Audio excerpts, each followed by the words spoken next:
belajar kita dulu. Mari kita bernyanyi. Apa nyanyi kita dulu? Siapa yang bisa bernyanyi di depan sekalian memimpin kita berdoa? Siapa? Ada nggak? Ada? Ayolah. Oh, ceweknya deh.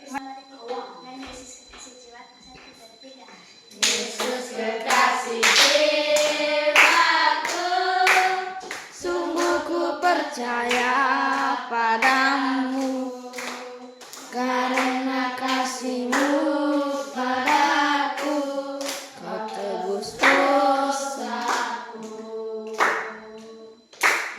Dari terbitnya matahari dan sampai kebenangnya, ku angkat lagu pujian, tinggikan nama-Mu. Dengan ku puji dengan kecapi.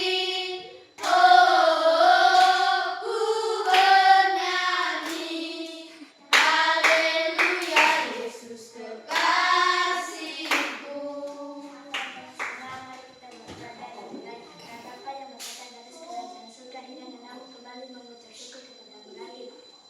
Ya Tuhan, tentulah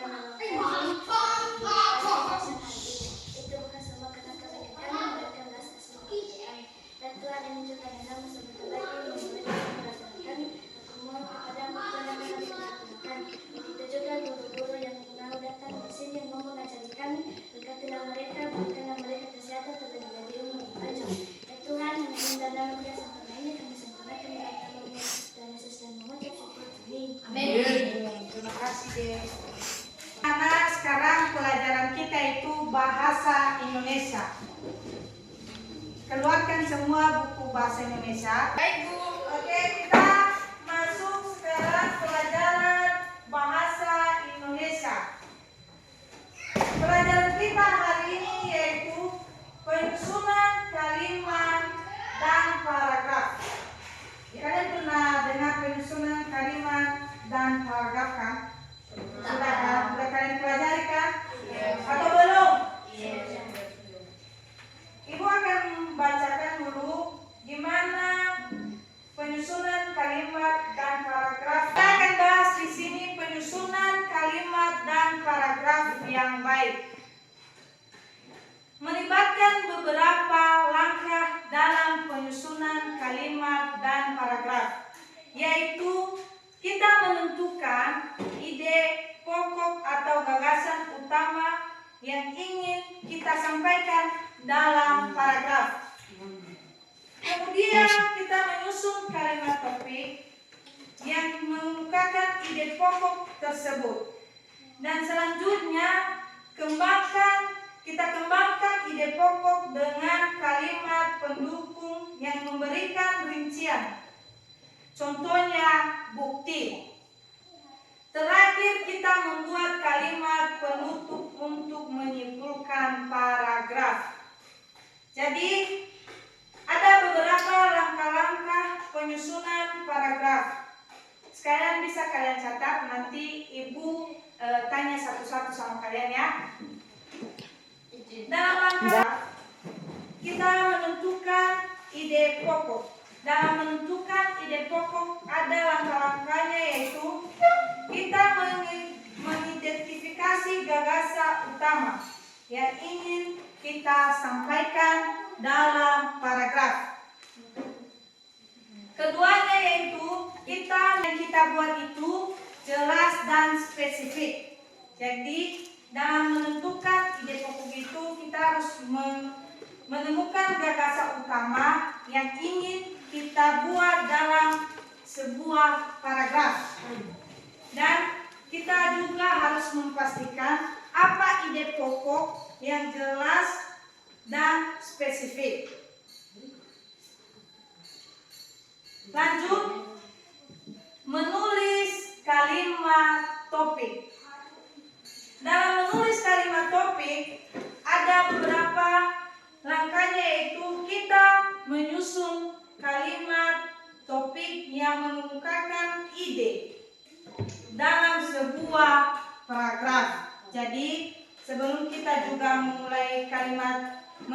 kalimat topiknya, kita harus menemukan ide yang jelas dalam membuat sebuah topik.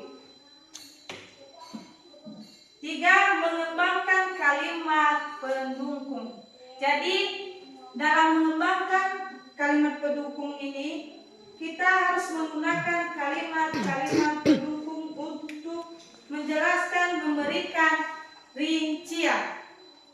Jadi kita harus membuat sebuah rincian agar kalimat itu menjadi pendukung.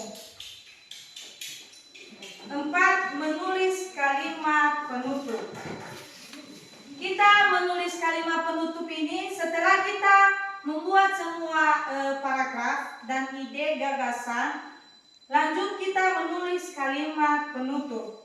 Dengan cara kita membuat kalimat penutup itu kita menyimpulkan semua ide atau gagasan yang kita tulis tadi di paragraf.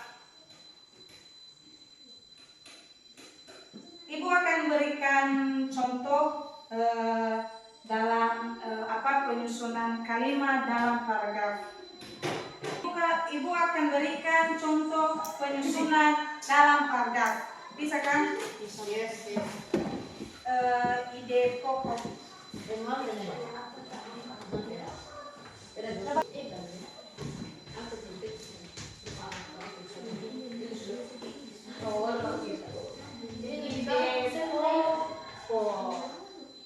Contohnya adalah pohon. Ya, pohon. Tahu kalian manfaat pohon dalam kehidupan manusia? Tahu? Siapa yang tahu? Ada dijadikan rumah. Apa? Kehidupan masing-masing pohonnya. Ada yang tahu? Menghasilkan oksigen. Pohon menghasilkan oksigen, betul. Apa lagi? Ada yang tahu? Air hujan. Apa? Menyimpan air hujan. Menyimpan air hujan. Ada lagi yang tahu? Ada? Tidak menyebabkan longsor. Oh, bisa. Tidak menyebabkan longsor. Betul sekali.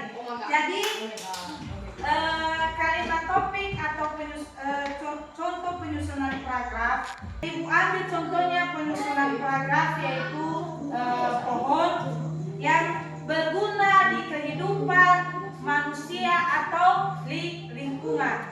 Salah satunya manfaat pohon yaitu menghasilkan oksigen yang kita hirup.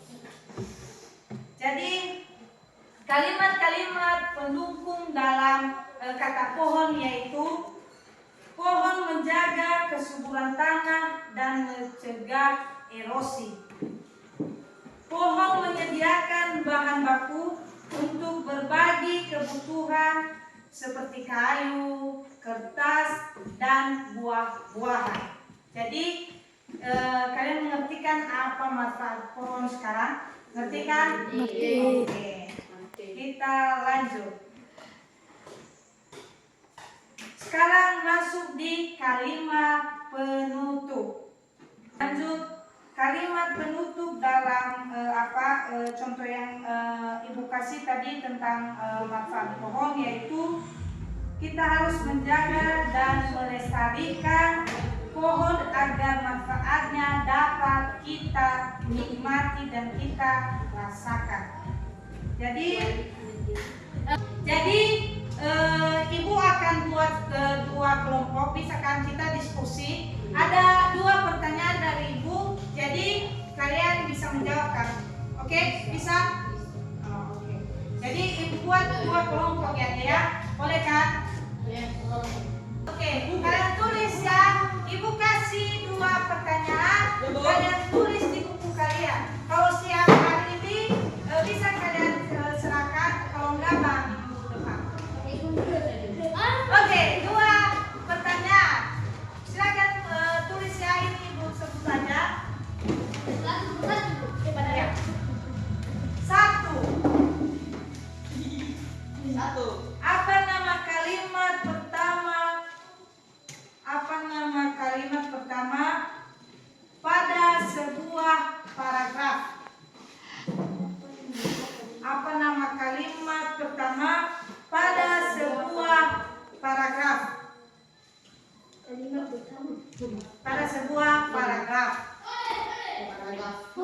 paragraf. Udah kan? Dua. Berapa banyak kalimat? Berapa banyak kalimat yang biasanya terdapat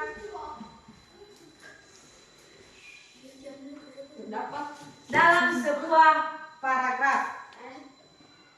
Dalam sebuah paragraf. Oke, silakan dijawab. Bisa kan? Bisa dijawab. Satu persatu lah ya. Nanti satu orang ke depannya.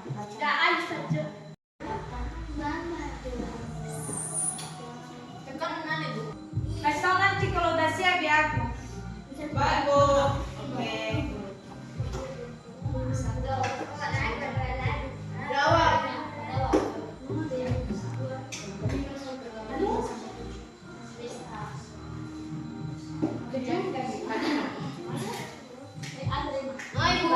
Udah siap?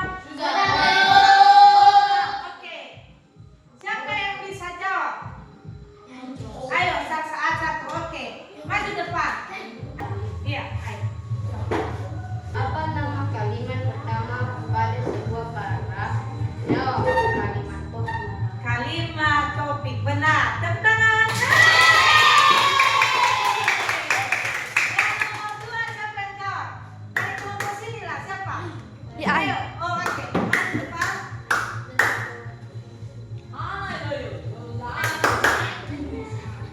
Ayo.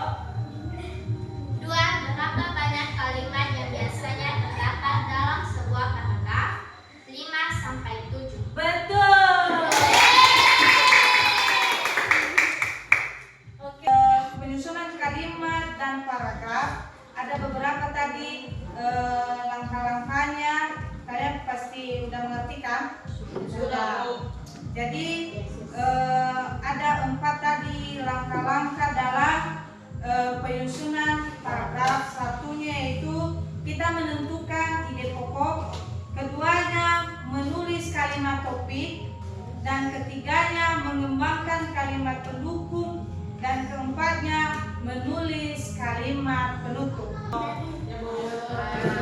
Jadi karena pelajaran kita sudah selesai, minggu depan kita lanjutkan lagi pelajaran berikutnya.